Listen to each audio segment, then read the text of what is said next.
जो नेचर है, कुछ लोग कहते हैं नेचर ही खुदा है, तो नेचर में तो इंसाफ नहीं कहीं। और आप वादा कर रहे हैं कि तुम्हें मरने के बाद इंसाफ मिलेगा।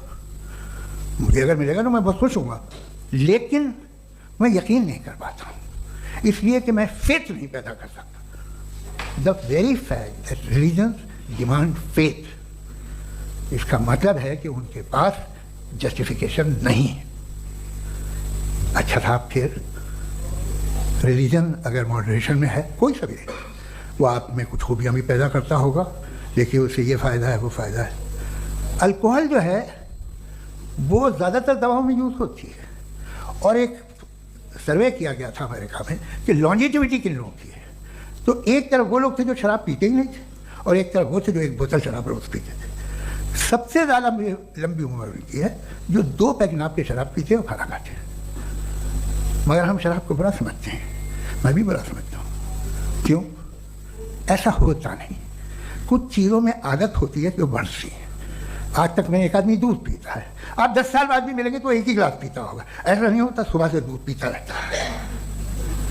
मिल्कोहलिक मैंने नहीं देखे, अल्कोहलिक होते हैं। ये टेंडेंसी है मजहब की कि वो बढ़ता है, जैसे कैंसर बढ़ता है, जैसे शराब बढ़ती है। कुछ लोग होंगे जो उसे सही तरह से यूज़ करते हैं, मुझे यकीन है कि हमारे मुफ्ती साहब भी उनमें से एक, इनसे बहुत खुशी हुई मुझे इनसे मिलकर। लेकिन कितने लोग हैं कि आज आप देखते हैं दुनिया में जो तबाहियाँ हैं, इनमें कितना हाथ है उन लोगों का जो बिलीवर कहते थे मजहब ये नहीं कहता, ना कहता होगा, मगर जब ये मजहब पीते हैं तो ऐसे बिहेव करते हैं।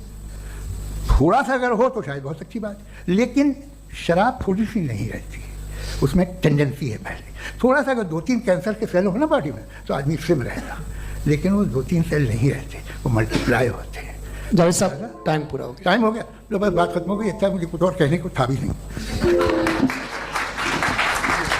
जी, मैं पहले जवाबी दौर के लिए इनवाइट कर रहा हूँ मुफ्ती साहब को। Your rebuttal round 1, you have 7 minutes. Thank you very much Javed साहब, आपकी बात को सुनकर बड़े महजूज हुए हैं हम लोग। महजूज, do you understand? We enjoyed. Okay, अब थोड़ा सा लॉजिकली उसको हम लोग देखते हैं। दरअसल हम लोगों ने कल गुजारिश की थी मुफ्ती साहब से भी, जावेद साहब से भी, कि हिंदुस्तानी ज़बान आम फहम सबको समझ में आ जाए, और जहाँ कहीं आप मुश्किल शब्द इस्तेमाल करें वहाँ बताते भी चलें। Thank you. तो सबसे पहले हमारे रिस्पेक्टेड जावेद साहब ने हवाला दिया कि खुदा फानी है, कितने मजहब आगे चले गए, किसी ने जुपिटर को खुदा माना, किसी ने किसी को माना। मैं कहता हूं जिसने कॉन्टिंजेंट चीज को खुदा माना, गलत माना, वो खुदा ही नहीं, वो खुदा ही नहीं है। हम तो नेसेसरी बीइंग को साबित करने बैठे हैं, वो नेसेसरी कॉज जो इटरनल है, जो अबदी भी है और अजली भी है, हम किसी और को साबित करने नहीं बैठे। दूसरी चीज उन्होंने कहा कि फेथ एंड बिलीफ, ये एक ऐसी डेफिनेशन है फेथ की जो इन्होंने पहली मर्तबा पेश की है, या माफ कीजिएगा इन्होंने पहली मर्तबा पेश नहीं की है, रिचर्ड डॉकिंस ने पहली मर्तबा पेश की है। मुझे मालूम है ये सोर्स कहां से है। एपिस्टेमोलॉजिकली फेथ और बिलीफ का फर्क आप इस तरह नहीं कर सकते सर। फेथ सही भी होता है, गलत भी होता है, बिलीफ सही भी होता है, गलत भी होता है। जो लॉजिक, रीजन और एविडेंस से बैक्ड होगा वो फेथ सही होगा। और आप जिस फेथ की बात कर रहे हैं कि इलॉजिकल है और उसके पीछे नहीं है, तो we are on the same page. हम नहीं मानते उस फेथ को, जो फेथ ऐसा हो जिसके पीछे कोई लॉजिक ना हो, एविडेंस ना हो, हम नहीं मानते। हम तो उस फेथ के कायल हैं जिसके पीछे लॉजिक हो और एविडेंस हो। तो बिलीफ सही भी होता है, गलत भी होता है, फेथ भी सही होता है और गलत भी होता है। तो आज फेथ और बिलीफ के डिफरेंस पे बात नहीं हो रही। आज आप चाहे फेथ एक्सेप्ट कर लें या बिलीफ एक्सेप्ट कर लें, आज ये बात होगी कि ट्रूथ क्या है, चाहे ट्रू बिलीफ सही है या ट्रू फेथ सही है, और फॉल्स फेथ क्या है और फॉल्स बिलीफ क्या है, बात इस पे हो रही। दूसरी चीज इन्होंने पूछा स्टुपिडिटी फिर क्या है। अगर फेथ रिलीजन स्टुपिडिटी नहीं है तो और क्या है? चूंकि फेथ का मुतालबा करते हैं तो स्टुपिडिटी क्या है? मैं कहता हूं स्टुपिडिटी एथिज्म है। उसकी वजह यह है कि आप एक सड़क पे जा रहे हो और आप किसी गार्डन में जाएं और देखें वहां लिखा है फूलों के साथ I love Javed Akhtar, and I really do, I love you sir. So जब आप वहां पर पहुंचे तो वहां पहुंचकर अब ये बताएं, क्या आप ये कहेंगे वाह व्हाट अ नेचुरल सिलेक्शन? ये क्या नेचुरल सिलेक्शन है? नहीं, ये प्रिसाइजली डिजाइंड है, इसके पीछे डिजाइनर है। लिहाजा अगर कोई एक ऐसी कॉमन सेंस की बात को कबूल नहीं कर रहा है कि यूनिवर्स जो इतने प्रिसाइजली काम कर रहा है, हम कहते हैं कि खुद ब खुद बन गई, मैं समझता हूं इससे बड़ी स्टुपिडिटी और कुछ नहीं है। ये रैशनल चीज है। फिर हमारे सर ने कहा कि आपने बॉल पे फोकस किया, आइलैंड पे फोकस नहीं किया। अरे आइलैंड को किसने बनाया यही समझाने के लिए तो बॉल की मिसाल दे रहा हूं। और बॉल भी कॉन्टिंजेंट है, आइलैंड भी कॉन्टिंजेंट है, दोनों नेसेसरी बीइंग का मुतालबा करते हैं। आगे इन्होंने कहा कि नेचर में कोई इंसाफ नहीं है।